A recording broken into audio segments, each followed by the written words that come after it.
Halo Semoton GP, kembali lagi di SBP on the Weekend edisi 19 Agustus 2023 bersama saya David Clement Sumampau.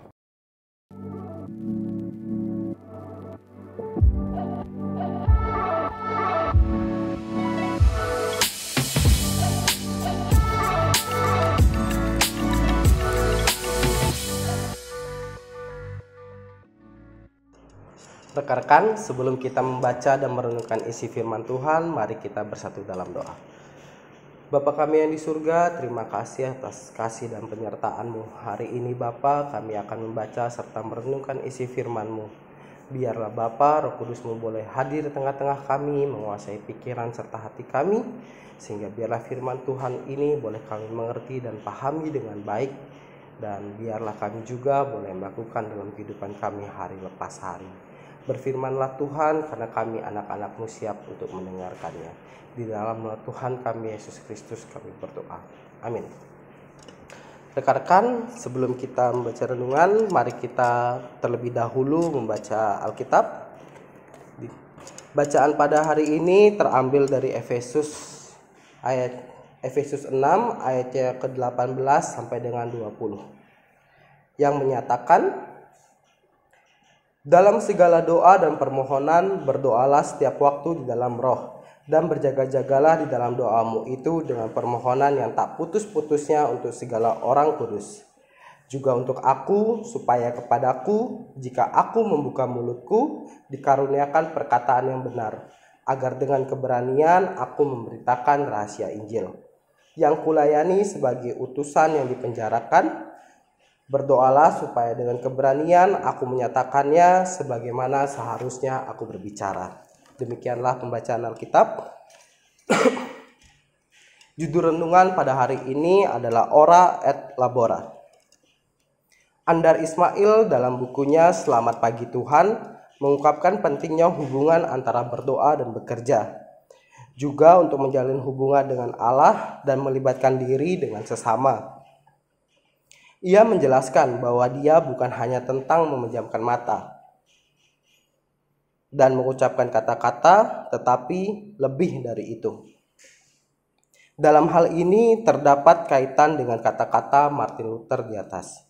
Dengan membuka hati, berdoa dengan penuh kesungguhan dan mencari petunjuknya, kita dapat menghubungkan peran doa dalam mengenali dan menerima apa yang Allah siapkan untuk kita. Doa menjadi landasan mendekatkan kita dengannya dan pelayanan kita terhadap sesama. Konsep ini juga ditemukan dalam ajaran Paulus kepada jemaat di Efesus. Paulus mendorong mereka untuk mendoakan satu sama lain, bukan hanya untuk kepentingan pribadi. Doa komunitas menjadi sarana untuk saling menghubungkan dengan Tuhan dan sesama. Dalam konteks ini, doa tidak hanya berdampak kepada kehidupan rohani, tetapi juga memberikan inspirasi dan keberanian dalam tugas sehari-hari.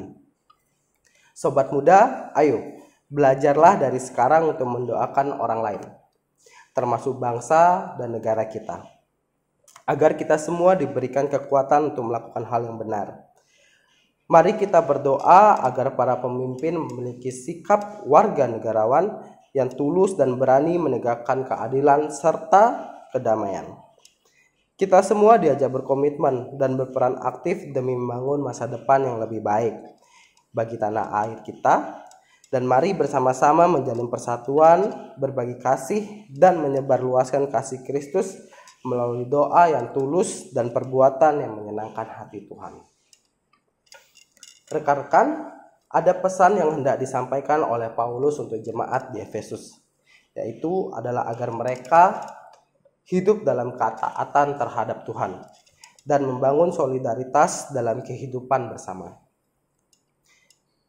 Kalau kita perhatikan pada ayatnya yang ke-18, Paulus menekankan pentingnya berdoa yang dilakukan tidak hanya dalam keadaan sulit, tapi juga dalam segala situasi hidup yang pelik, penuh akan pergumulan maupun pergolakan. Karena doa itu adalah panggilan untuk menghidupi hubungan spiritual kita dengan Allah.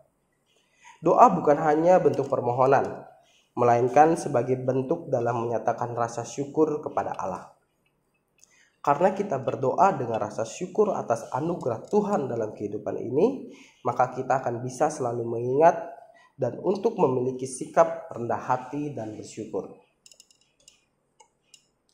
Dalam Efesus ayat yang ke-19 sampai dengan 20, Paulus menghantarkan permohonan kepada Tuhan agar dirinya dan rekan-rekannya selalu diberkati dan diberikan hikmat ketika berbicara tentang rahasia Injil. Kendatipun Paulus dalam penjara, ia tetap memiliki tekad untuk terus menyebarkan firman Tuhan. Paulus ingin mengajarkan kepada kita semua untuk tidak lelah dan tidak mudah menyerah dalam menyebarkan kabar gembira tentang Kristus, meski menghadapi berbagai rintangan maupun kesulitan. Rekan-rekan, ada satu pertanyaan yang dapat kita renungkan secara bersama-sama, entah ini benar atau tidak bagi kita semua. Pertanyaannya adalah, mengapa menunggu tua untuk menjadi bijaksana? Hal ini berangkat dari kebiasaan di usia muda, di usia-usia kita yang lebih banyak menghabiskan dengan kesenangan yang sia-sia. Kalau kita perhatikan pada ayat yang ke-20, Paulus menyampaikan tentang hidup untuk menjadi bijaksana dalam pergaulan yang kaitannya dengan kehidupan sebagai pemuda-pemudi yang dituntun sebagai orang percaya, untuk dapat memberikan kesaksian dan berpengaruh positif di tengah dunia yang kita tahu tidak selalu seturut dengan kehendak Tuhan. Nah, pembacaan firman Tuhan pada hari ini itu hendak mengingatkan bahwa doa dan bekerja adalah dua sisi mata uang yang saling melengkapi. Karena berdoa dan bekerja mengajarkan kepada kita semua untuk dapat hidup dalam kesetiaan, ketaatan, dan mau hadir untuk membantu sesama. Untuk itu, marilah kita senantiasa untuk semangat berproses dalam rangka memenuhi panggilan Tuhan dengan melakukan firman Tuhan dalam kehidupan kita hari lepas hari. Lakukanlah dengan tulus hati, berdoa dan bekerja sehingga mampu membuahkan dampak positif bagi sesama kita. Demikianlah renungan kita pada hari ini. Mari kita tutup renungan ini dalam doa. Bapa kami yang di surga, kami mengucap syukur dan berterima kasih atas firman Tuhan yang boleh kami dengar pada hari ini. Biarlah Tuhan, firman Tuhan ini boleh hidup, tinggal diam dalam pikiran hati kami. Kau mau ajar kami Bapa untuk boleh selalu berdoa, berkomunikasi denganmu, berserah denganmu Bapa. Dan kau boleh ajar kami untuk boleh menjadi hidup sebagai orang yang memiliki pemikiran bijaksana Bapa. Sehingga kami sebagai pemuda-pemudi Kristus Bapa boleh menjadi terang dan garam di tengah lingkungan kami Bapa. Terima kasih Bapa yang di surga. Inilah doa dan syukur kami yang kami naikkan hanya dalam Tuhan kami Yesus Kristus yang selamat kami yang hidup. Amin. Demikianlah pembacaan renungan kita di SBP on the Weekend edisi 19 Agustus hari ini. Sampai jumpa di SBP on the Weekend edisi selanjutnya. Bye-bye.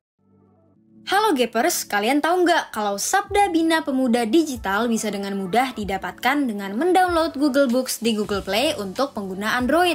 Dan untuk kalian yang menggunakan iOS, bisa membuka Google Play di browser untuk membeli serta mendownload Google Books di App Store.